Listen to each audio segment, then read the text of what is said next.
कभी किसी पक्षी को घोंसले की नींव बनाते देखा है? अथक परिश्रम करके तिनका तिनका बिटोर कर वो पक्षी अपना घोंसला बनाता है, अपनी संतान के लिए एक सुरक्षित घर बनाता है।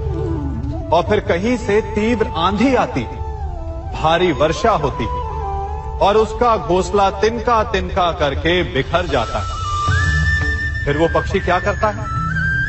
वो रोता नहीं, ना ही विलाप करता है। वो बिना विलंब करे फिर से अपना घोंसला बनाना प्रारंभ कर देता है और सफलता पाता है। फिर हम क्यों छोटी छोटी असफलता से भयभीत होकर परिश्रम करना छोड़ देते हैं? एक बात सदा स्मरण रखिएगा, हर वृक्ष कुल्हाड़ी की एक मार से नीचे नहीं गिरता, हर चट्टान घन के एक प्रहार से नहीं टूटती। सफलता पाने के लिए अनावरत परिश्रम करना ही मात्र एक मार्ग है। स्वीकारण, सत्य का स्वीकारण मनुष्य के लिए बहुत ही महत्वपूर्ण है। जब तक मनुष्य सत्य को स्वीकार नहीं करता, उसे असत्य से लड़ने की शक्ति प्राप्त नहीं होती। जब आप भोजन करते हैं तो क्या होता है? आपका पेट स्वीकारता है कि वो भर चुका है और आप भोजन करना बंद कर देते हैं। जब आपको निद्रा आती है तो क्या होता है? आपका मन स्वीकारता है कि आपका शरीर थक चुका है और उसे विश्राम की आवश्यकता है। उसी प्रकार जब आपको किसी व्यसन को रोकना हो तो आपको स्वीकारना पड़ता है कि बहुत हो चुका, चाहे वो लालच हो या मदिरापान। उस व्यसन का त्यागना तभी प्रारंभ होता है जब आप ये स्वीकार कर लेते हैं कि आप उस व्यसन के बंधक हैं। हम में से ऐसा कोई नहीं जिनकी परछाई उनसे दूर रहती। हमारी परछाई सदैव हमारे साथ रहती है। कदाचित हमारी परछाई हमारे कर्मों के फलों का संकेत है। कदाचित इसी कारण कई बार हमें अपनी परछाई से भय भी लगता है, परंतु इस भय से निवारण पाने का एक साधन अवश्य है। वो है सूर्य की ओर मुख करना या किसी प्रकाश के स्रोत की ओर मुख करना, क्योंकि तब हमें हमारी परछाई दिखाई नहीं देती। यदि इसे जीवन के संदर्भ में देखें तो ये प्रकाश का स्रोत शुभ कर्मों की चेतना है। यदि आपके मन में शुभ कर्म करने की इच्छा है तो आपको कभी भी अपने कर्मों के फल का भय नहीं होगा, क्योंकि यदि आपका मन शुद्ध होगा तो आपके कर्म शुद्ध होंगे और शुद्ध कर्मों का फल कभी अशुद्ध नहीं हो सकता। आज मैं आप सबको एक कथा सुनाता हूं। एक दिन प्रातः एक व्यापारी अपने घर से निकला। घर से निकलते ही एक बिल्ली ने उस व्यापारी का मार्ग काट दी। व्यापारी घबरा गया। वो फिर से घर लौट गया और शुभ घड़ी की प्रतीक्षा करने लगा। और जब वो पुनः अपने घर से निकला तब वो वाहन जा चुका था जिससे राजा तक पहुंचकर उसे भेंट देनी थी। राजा को भेंट नहीं मिली। राजा क्रोधित हो गए। राजा ने उस व्यापारी का व्यापार बंद करवा दिया। इस कारण व्यापारी क्रोधित होकर घर पर अपनी पत्नी से लड़ बैठा।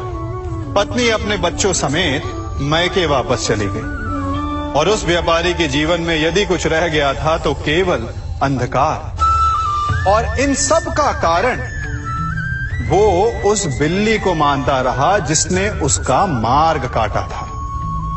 ऐसा ही एक दूसरा व्यापारी राजा को भेंट देने निकला और उस व्यापारी का मार्ग भी एक बिल्ली ने काट दिया। वो व्यापारी तनिक घबराया, परंतु उसने आगे बढ़ना अधिक उचित समझा। राजा तक वो समय पर पहुंचा। उसने राजा को भेंट दी। राजा प्रसन्न हुए और राजा ने व्यापारी को अपना व्यापार बढ़ाने की अनुमति दी, स्वर्ण आभूषण दी। जब व्यापारी घर पर पहुंचा तो पत्नी को आभूषण और अपने बच्चों को देने के लिए वस्त्र थे उसके पास। हर ओर प्रसन्नता थी। समझ रहे हैं ना, दोनों के साथ एक ही प्रकार की घटना हुई, परंतु दोनों की प्रतिक्रिया भिन्न थी। ऐसा ही हमारा जीवन भी है। हमारे जीवन में प्रारब्ध का अपना स्थान है, परंतु उससे कई अधिक महत्वपूर्ण हमारी प्रतिक्रिया, हमारे सोच का प्रभाव है। क्योंकि यही हमारे जीवन को आकार देते हैं। इसलिए अपनी सोच को सकारात्मक रखिए, आपका जीवन सदैव आनंदमय रहेगा। आप इन दो पात्रों को देख रहे हैं। मेरे इस पात्र में जल है और ये पात्र मिष्ठान से भरा हुआ है। दोनों ही पात्र भरे हैं, परंतु देखिए, मिश्री को जल में मिला दिया, जल ने मिश्री को अपना लिया, मिश्री ने अपना अस्तित्व खो दिया। परंतु जल को अभिमान है कि उसका अस्तित्व अभी भी बना हुआ है। परंतु जो इस जल को चखेगा उसे अवश्य पता चल जाएगा कि ये जल अब वो जल नहीं रहा, ये अब शरबत बन गया। हमारा त्याग, हमारे बलिदान भी ऐसे ही होते हैं। जो इस बात को अनुभव करते हैं वो समझ सकते हैं कि कैसे हमने समय की धारा को बदल दिया। जो बलिदान देते हैं उनका अस्तित्व कभी नष्ट नहीं होता, अपितु उनका बलिदान संसार में कुछ ना कुछ परिवर्तन अवश्य लाता है। हम सभी कभी ना कभी, कहीं ना कहीं अपने जीवन में यात्रा अवश्य करते हैं। हमारी यात्रा में कभी पक्के रास्ते आते हैं तो कभी कच्चे रास्ते। पक्के रास्ते मनुष्य बनाता है और कच्चे रास्ते जानते हैं कैसे बनते हैं? चलते चलते बन जाते हैं। जब लोग एक स्थान से जाते हैं तो पैरों के दबाव से नीचे की घास कुचल जाती है। बार बार उस मार्ग से जाने से धीरे धीरे मार्ग स्वतः ही बन जाता है। और यही जीवन है, यही नियति है। जब आपके जीवन में आपको मार्ग ना मिले तो रुकिए नहीं, आगे बढ़ते रहिए और आपके पैरों के दबाव से मार्ग स्वतः ही बन जाएगा। हम सभी अपने जीवन में सफलता चाहते हैं, है ना?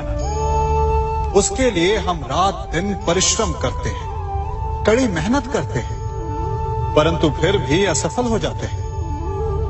परंतु ऐसा क्यों होता है? कभी सोचा आप सबने? क्योंकि सफलता पाने का मंत्र बड़ा कठिन नहीं, बड़ा सरल है। उचित विचार, उचित समय, उचित स्थान पर उचित प्रहार। जब आपके विचार, समय, स्थान और प्रहार यानी परिश्रम उचित है तो सफलता आप ही को मिलेगी। जिस प्रकार एक लोहार लोहे से कुछ बनाते समय उस लोहे के सही ताप तक के आने की प्रतीक्षा करता है और समय आने पर उचित स्थान पर पर्याप्त बल से प्रहार करता है और लोहा आकार ले लेता है, ठीक उसी प्रकार आपकी सफलता भी आकार लेती है। हम सभी को अपने जीवन में कभी ना कभी निराशा मिलती है, असफलता मिलती है और अधिकतर लोग इसके पश्चात भाग्य का रोना लेकर बैठ जाते हैं। कुछ कहते हैं कि जिस स्थान पर मैं हूं उससे कई ऊंचे स्थान पर होने के योग्य था, परंतु नहीं जा पाया। किसी को पीड़ा है कि उसे जो मिलना चाहिए था वो उसे नहीं मिला, भाग्य ही बुरा था। भाग्य क्या होता है? भाग्य वन में खिला पुष्प देवताओं को चढ़ाया जाएगा, या किसी सुंदरी की वेणी में वो सजेगा, या फिर उसे कुचलकर उत्पाद बना दिया जाएगा। ये सब एक पुष्प के नियंत्रण में नहीं होता, परंतु जब तक उस पुष्प का अस्तित्व है सुगंध बिखेरना उसके वश में अवश्य है। परंतु भाग्य हमारे वश में नहीं, और जो हमारे वश में नहीं उसके लिए दुखी होने से क्या होगा। कर्म पर वश है, वो कीजिए और धीरे धीरे भाग्य आपके वश में आ जाएगा, क्योंकि कर्म ही प्रधान है।